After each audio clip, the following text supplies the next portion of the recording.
Tonight,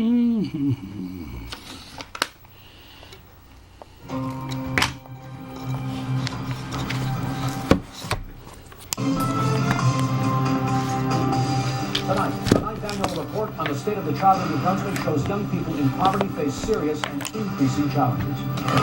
Plus, you're over here worrying that he's going to die over there alone. Families forced apart by a lack of care homes. How bad the heartbreak.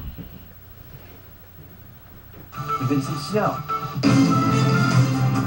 You're watching Global New Brunswick. This is Global News at 11. Good evening and thanks for joining us. Some discouraging findings tonight in the 9th annual State of the Child report from the province's Child and Youth Advocate. It shows youth in poverty face many more challenges accessing mental health care than the general youth population. As Shelley Steves tells us tonight, the Youth Advocate is also calling on the justice system to change the way it deals with young offenders. Handcuffs and shackles, they have no place on the wrists or the legs of most young offenders in New Brunswick. Stop it.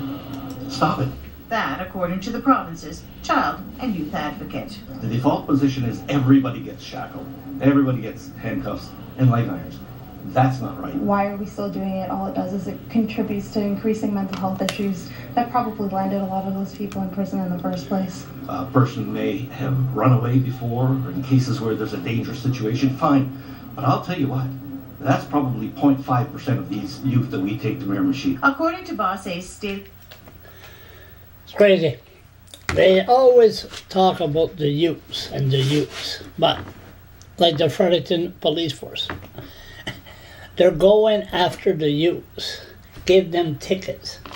And if I know a kid that had $700-800 in fines, and the parents can't afford the fine, so they take the kid, can't pay the fine, the prosecutor puts a warrant out for their arrest, and then they end up in jail. I'm not kidding. This is how they do it. In Fredericton especially, it's very important to take people that has parents on social assistance or Indians, kids, and they go after them. And next thing you know, they say, hey, how come you're bothering me? How come you don't bother everybody else? Oh, a wise guy. And then they make sure they're on the record. Just like what's going on. That's right, I got to investigate that. Saint-Anne, L'École Saint-Anne, Fred Oiseau wanted to work there. I don't know if he works there or not. I got to investigate that. And the police is in every high school. There wasn't no police when we were there. Now they're in the high school. They have the computer. They mark everything down. And the minute they cross the line, which they intimidate them, they know who they are. They don't have to say, hey, what's your name? So not the ombudsman, that's the child advocate or whatever, totally like the ombudsman or the language commissioner, but they pay more attention to the language commissioner than they do to the ombudsman or the child advocate, because their job is to give recommendation. That's it, recommendation. And the government, they don't follow them. That's what David Kuhn said at the end here.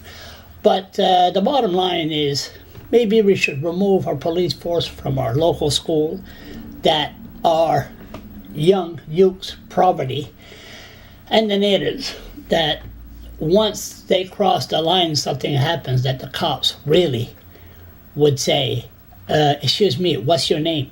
And they really mean it.